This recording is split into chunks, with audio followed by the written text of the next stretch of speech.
Putting on ski gloves. It's the coldest one we've done in maybe a year or two, T-Rex. You ready? 1, 2, 3, yeah! I bet T-Rex doesn't stay out for more than like 5 minutes. Steve, he's got more fur. He may stay out longer. So I've got a lot of weather instruments, you know. You got to have backup everything.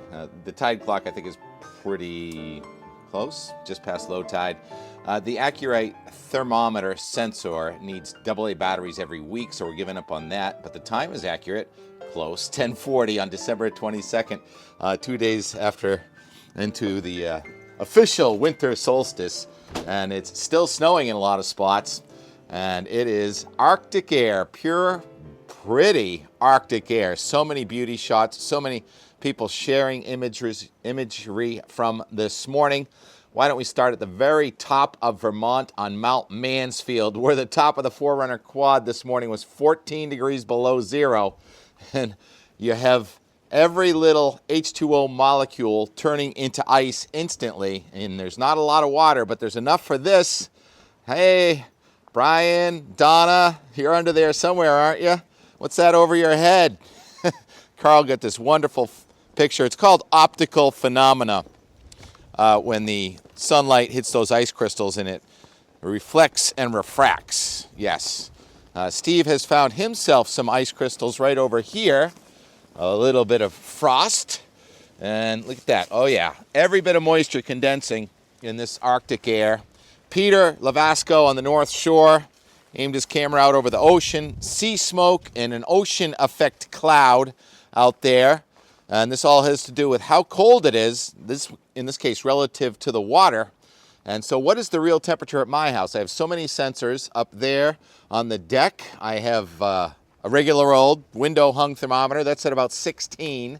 And then there's a friend, I don't even know, up the road that has some Davis instruments. And he's got the sensors. And I have this old gauge. And it showed about 14 degrees, up from 13 when I first looked at it about 10:30. And then we have this thermometer over here. What's this one say?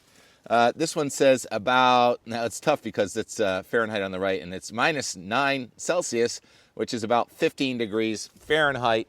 And my compost thermometer came, and what's the temperature in my compost pile? 38 degrees, so I'm not sure how to get that warmer, but we'll work on that.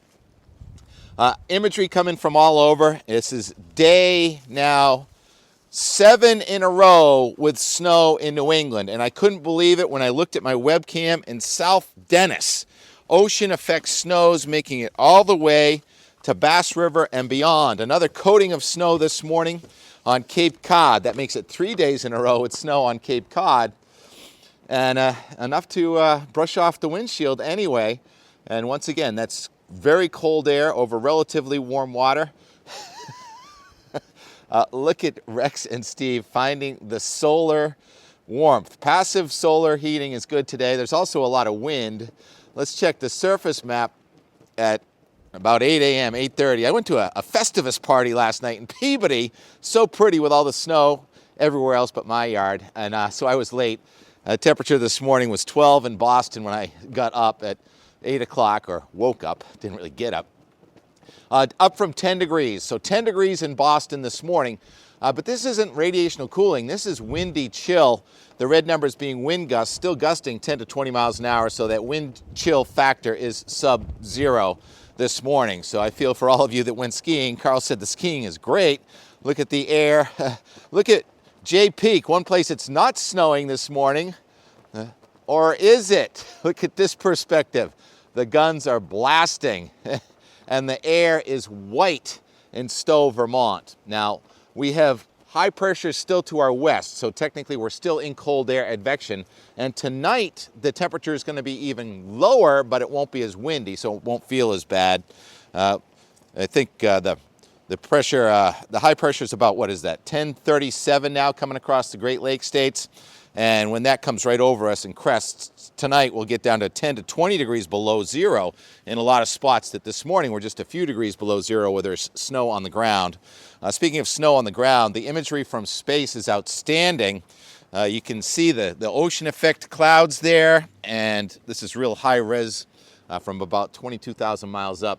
And you can see where there's snow on the ground around Boston, and a distinct line where there's no snow on the ground just due south of Boston along Route 3 in Plymouth County. No snow on the ground, but literally 1 mile away over in Quincy, I can drive for 5 minutes and find snow deep enough for snowbanks right over the Four River Bridge. You can see the white on the ground over there. I got my ski gloves on, so I'm not going to try and zoom in there.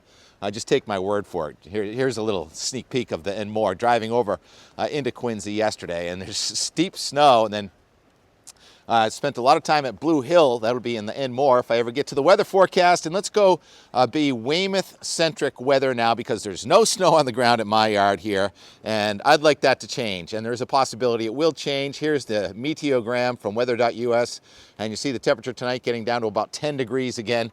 Many spots where it goes calm and you have deep snow on the ground. You may be record cold tomorrow, 5 or 10 below. And then it shows snowflakes here on Tuesday. So there is a chance for some snow here on Tuesday, and it's a lot different than what happened a few days ago. This is going to be sort of a light wave on a boundary. It's going to be sort of a warm front, then cold front coming through here on Tuesday. Actually tomorrow night now. Monday night sped up, and then into Tuesday, and Wednesday, Christmas Day, could be dry. Here is the HRRR. We'll go right to what's going on. We'll start at a static image here this morning, and I want to show those blue numbers, the thickness numbers. Do some meteorology here. About a week ago, I was saying, the thickness may get down to 492 or 486. It showed that in southeastern Canada, but it has since went way backed off. But the 510 line is over southern New England, and the 504 line in northern New England. The 510 is the thickness from about the ground level up to 500 millibars, about 18,000 feet. And because cold air is dense, the lower those numbers, by the way, they're in decameters, the colder the air mass. And we consider 510 cold enough to call it Arctic air. So we get the 504 in northern New England, and then the 498 just north of New England. So this is the heart of the cold up in the sky, but tonight will be radiational cooling, and it'll get colder. Put this into motion now. It's windy now, and it's going to go calm late in the day. Tonight, just beautiful late night moon, but Jupiter and Mars and, Venus in the east are going to be just brilliant tonight before the clouds come back tomorrow. And here is a warm front with snow before sunset there in Vermont. And you see some darker blues. There may be some moderate snow in a few spots tomorrow evening, and then that spreads across central and almost southern New England tomorrow night and Tuesday morning. So another layer of snow. That'll be days 8 and 9 in a row with snow. How much snow? Well, this only goes out to 8 a.m. on Tuesday. It's a 48-hour product. And through that time, it looks like the mountains of Vermont, as the blue turns into kind of silver and almost purple. You see the purple over the Great Lakes. That is 5 or 6 or 7 inches of snow, and with a coating right on the ground, almost to the New Hampshire and Maine seacoast. Maine and New Hampshire seacoasts are in my camp with no snow on the ground, so everyone's still looking for some more snow. And so there's one shot there. And then if we go now, let's try and get to the Euro that we do. This goes out 10 days. Well, I only take it out 10 days. It now goes out farther than that. And we'll show the big picture pattern here. Storms are still coming in off the Pacific, and they're much weaker this time, so it's a strong high pressure system moving out today. And then it's going to be interesting what happens with high pressure in southeastern Canada after this low goes by. Here comes the low right across central New England on Tuesday afternoon and Tuesday night, so we may get some snow all the way down to the coast on by Tuesday afternoon. And then Wednesday it shows still kind of an onshore flow, but it's nowhere near as cold as this, but it's still cold enough to preserve the snowpack that you have in place. And we have an onshore flow, and it looks like a little upper level low trying to come in now after Christmas Thursday and Friday, keeping us, and with a high barometer and an upper level low, that could get really interesting actually on Thursday and Friday. And a series of ocean storms forming and mostly staying out to sea. But if you've learned how to read these isobars, that is an onshore flow, and it picks up dramatically next weekend, very strong. I call it a high barometer nor'easter, where it would be cold and gray and maybe some light rain or snow mixed. Not much going on according to this, but we got to watch the position of those ocean storms just off the map. And then finally, way out there, this goes out to New Year's Year's Eve now, 7 p.m., Tuesday, December 31st, and there's a little rain. Look at that, a little rain possible before the end of the year, but this is a kind of a moving target, and it is a shrinking system with about 1,007 millibar low crossing New England. This will be New Year's Eve. And the stakes are pretty high because there's been a lot of different output on this. And then a new cold front will be coming in for New Year's Day, and there's another storm coming up in the Mississippi River Valley. So we may have some pretty interesting storms to start 2025. And all of a sudden, we're looking like we may be in an old-fashioned winter here. All right, I'm going to take off my gloves for just a moment and zoom in down here to some ice. I'm going to call this the beauty issue because there's so much beauty going on, and we had some ice on the rocks this morning. So yesterday I traveled, that's the end of the weather forecast, traveled to see how long it would take me to find snow on the ground, and it actually took me, about 5 minutes because the ground is white in Quincy, literally 1.5 miles in that direction, white ground, and then I went all the way out into the hills. The Blue Hill Reservation is totally snow covered, more than 9 inches of snow. And we met up some friends, Andy and Tyler, Ori and Charlie and Joshua, and a special guest appearance by Dr. Sean Ernst of Oklahoma State University, all in the house. Dawn and Craig and Dana up on the roof. We did some measurements. We discussed how difficult it is to really accurately measure snow. It is not easy at all. In the Boston area, we came in with about 1/2 foot of snow right in the back bay. So that was pretty amazing. And we may get another little coating. So a white Christmas for a lot of New England. And even if it doesn't snow on Christmas Day, I call it a white Christmas season, except for here in our backyard, where the pets are enjoying this little bit of sunshine. T-Rex, you've been so patient. All right, here is and more from yesterday. Beautiful New England wintry scenes. We'll talk to you again tomorrow. Rex is like, finally we're going in. Oh, I forgot to show you the ice bucket. I got 2 things frozen in here. The new stick. And the old stick. Whoops. So we're solid. Solid ice, T-Rex. All right, we can go in. We can go in. Huh, kidding. You can check this one, too. Oh, I keep tripping over them. I can go ice skating here. Oh, yeah, you want to see my pajamas? Hello. Okay, talk to you. Long johns underneath the pajamas and double layers of socks, that is. All right, Rex, let's go. We can go in the door. All right, 11:30, we're off. Let's see how many seconds it takes to find snow-covered ground and snow banks. Less than a mile. More than 1 inch of snow in that yard. Wow. And here we are, in the land of the white Christmas all of a sudden. There's the USS Salem over there. Shipyard. Huge pile of road salt over there. And welcome to Quincy.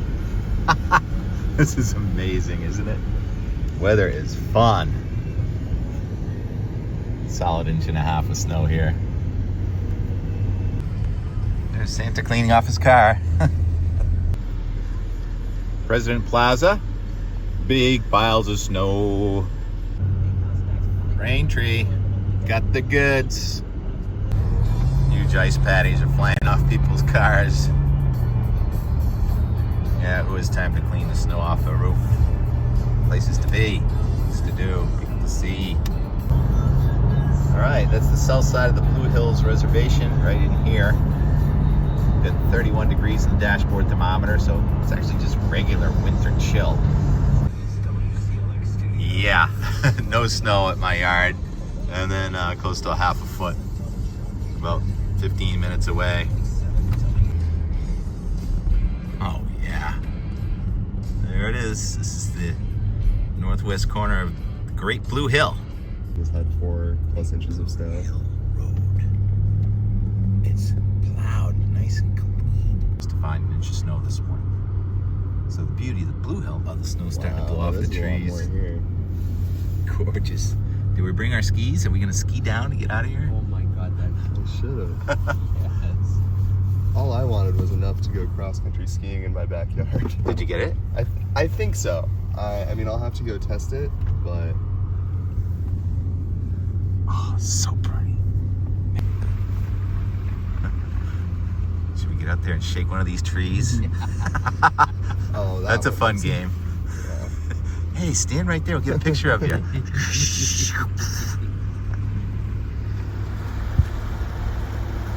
Oh, look at this tree bent over. Man. There have been days when it has not snowed at the base of this hill, and you drive down Route 128, and the top of the hill has snow on it. That's what 400 feet makes a difference.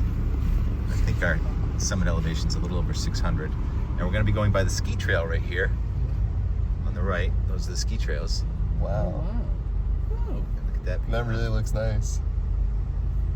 Are they skiing right here? Oh, someone poached. I don't think these trails are open, but Yeah. Oh, you get out the skins. you can see some tracks. Oh, you can see them over there. Oh, yeah. Yeah.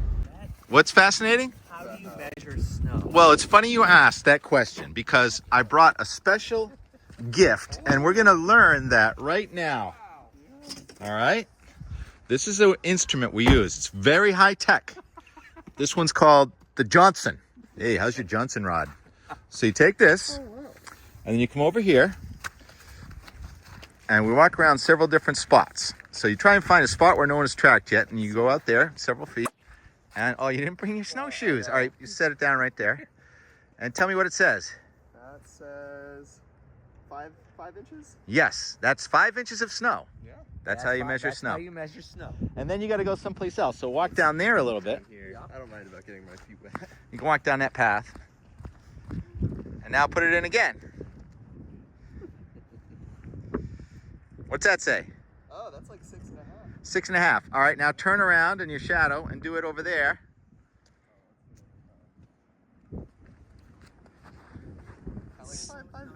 So the snow depth here is an average of those three. Now, I'll take it this next step and go over here because sometimes you get into a different spot. All right, there's 6.35. 6.5. So if you really want to make an impression, you always round up. Oh, we have more than 6 inches of snow on the ground here. You sound like my son when you say that. Oh, wait, how's this bench? See, that's not even a grassy surface. Grassy surfaces mess it up. So this is 6.7. So they said 9.7 up here. Yeah. Well, what are they talking about? Because that was measured hours ago. All right, remind me who you are. I am Dr. Sean Ernst. Dr. Ernst! Oh, congratulations. I thought it might be you. It's always enjoyable to swing the prefix around a little bit nowadays. Dr. Ernst started his meteorology career right up here at the Blue Hill Observatory. Tropical tidbits. That doesn't look tropical to me. Going up the stairs. You can go ahead. Any taller people just watch your head on the ledge real quick.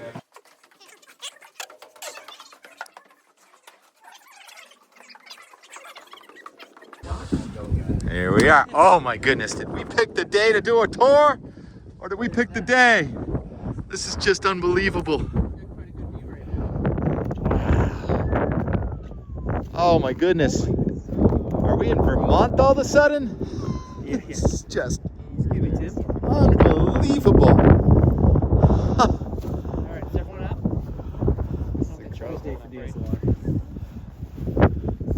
And then can't quite see my house, but I'm due east of here. Right over there, over the water, right over there. So that's Hull, way over there, and there is no snow on the ground in Hull. And that's Granite Links with all the white on it. And then you can't quite see it because the Fore River, just on the other side of that hill, is where I left the bare ground this morning. It's not the original one though. That one was stolen. It was recovered. It was returned. All right, that's good. But we already replaced it. So that one's downstairs in the history room. And you haven't gone in there yet, have you? No, not yet. Okay, so you'll see that one down there. It was stolen by a college student. Thought it'd be funny. Part of the parade. Ultrastratus. Looks like we got almost every layer here today. You do. So Ultrastratus is kind of this thin layer of milky white. Doesn't really have a shape. It's kind of just, you know, undefined. Southwest. So we're gonna call Maybe that, even some ocean effect east of Cape Cod over there. Code 3 as well. So we're gonna go. And still no ice in the ponds down here, but tomorrow might be the first morning for the ice. And that's Route 128 right there.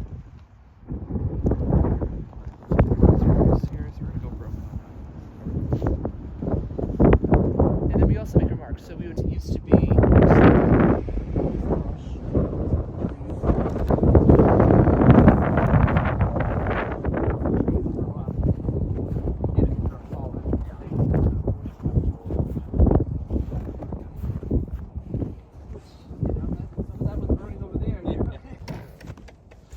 So, for this, I'm getting a dry muck bulb, and because it's 1 p.m., I'm also getting a maximum temperature. So this here is our maximum thermometer, and it's a mercury thermometer. And basically, the way it works is it will only rise; it doesn't drop back down until you spin it. So you reset it by spinning it by centrifugal force. So it captures your maximum temperature for the day. So we read this to the nearest tenth of a degree. So here's 25, 26, so we're a little bit of 26, but 26.2. Wow. Well, how fitting that the day of the winter solstice is the coldest since last, I would guess, early February? Probably, yeah. I mean, we haven't been that cold this month so far during the daytime. And then here we're going to get our It's wet like bulb. we're making history around here every step we So take. we wet this. So cool. And so that would be where they measured the snow, I would guess, the snowboard right there. Oh, right. So you can see how much it's changed, so they can keep the depth, and it's white so that it doesn't absorb as much energy from the sun. Yeah, no, I get it. I understand the issues and the fact that you all across the country do it differently. Yeah. And then our dry bulb is over here, and it's just a normal thermometer. It's easy to fudge that data. Yeah, oh, I get it. And you should see the controversies between the ski resorts. Yes. Oh, yeah. The accuracy of like a 2 or 5 day forecast of like the middle of the atmosphere. And what the atmosphere is. I think that's probably like that's Gonna measure at several different spots. Looks pretty uniform. It is pretty uniform.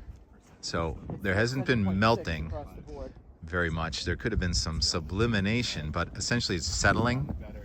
Yeah, it's just kind of compacting over time is probably the main thing. So what Especially did you, where what it's heavy and time wet. and how much did you measure this morning? So this morning, well, the day before, by 1 p.m., Amanda's already measured 2 inches that had fallen. So this morning, I measured, she cleared it, and I measured an accumulation of 6, but we had to add some in to account for compaction. So that's how we got to our 9.4 inches. Yeah.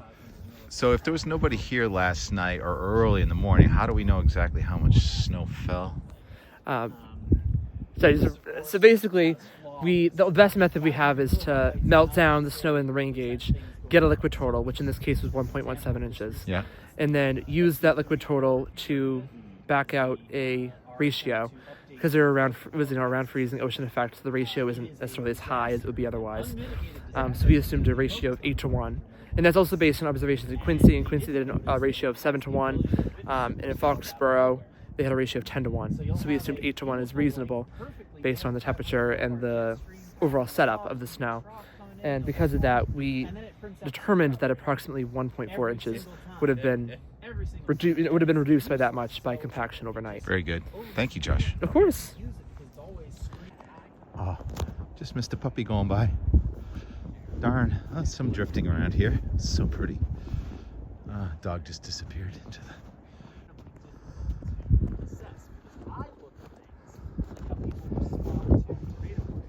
Coldest day so far this winter. So fitting, isn't it? Yet the tar continues to absorb heat and melt the snow.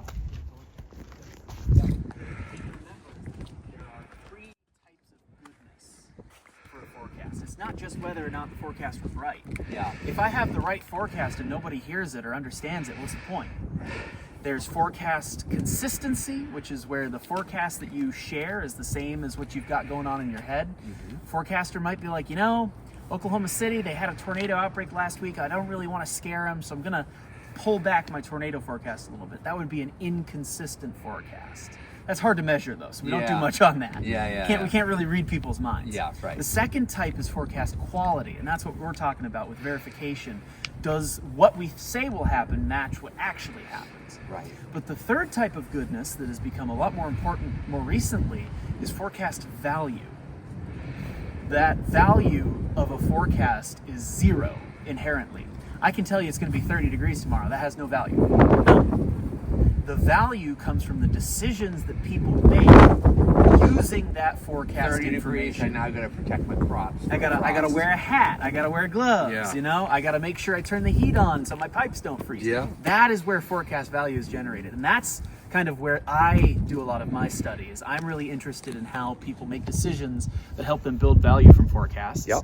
And I'm also really interested in how people understand forecasts, because if I give you a perfect forecast that you don't inherently understand or intuit, it has no value because you can't make a good decision based off of it. Yep. So it's a lot of fun. It's a fun problem, and it's something that's coming up a lot more in meteorology. I mean, it's something broadcast meteorologists have been struggling with their entire careers. But It's so big. And then they moved up to the next level so they could say.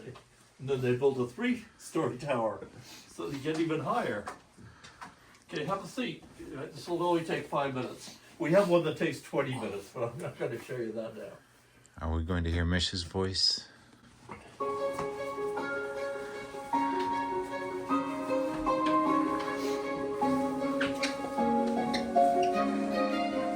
This is the Blue Hill Observatory, the oldest continuously operating weather station in North America. For more than 100 years, through every kind of weather, the Blue Hill Observatory has kept an eye on our atmosphere.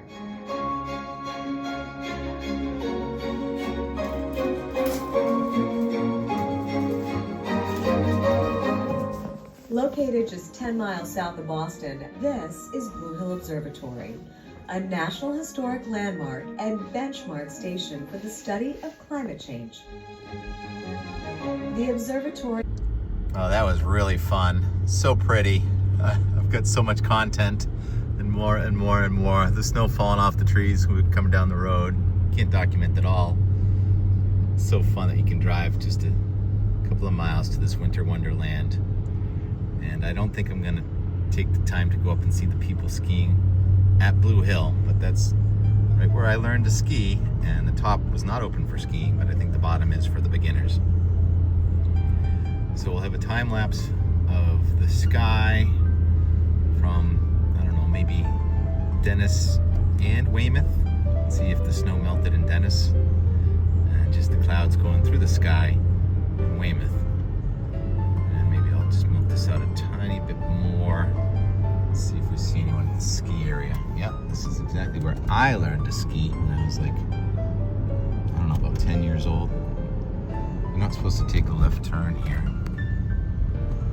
But I guess if you get pink, you can.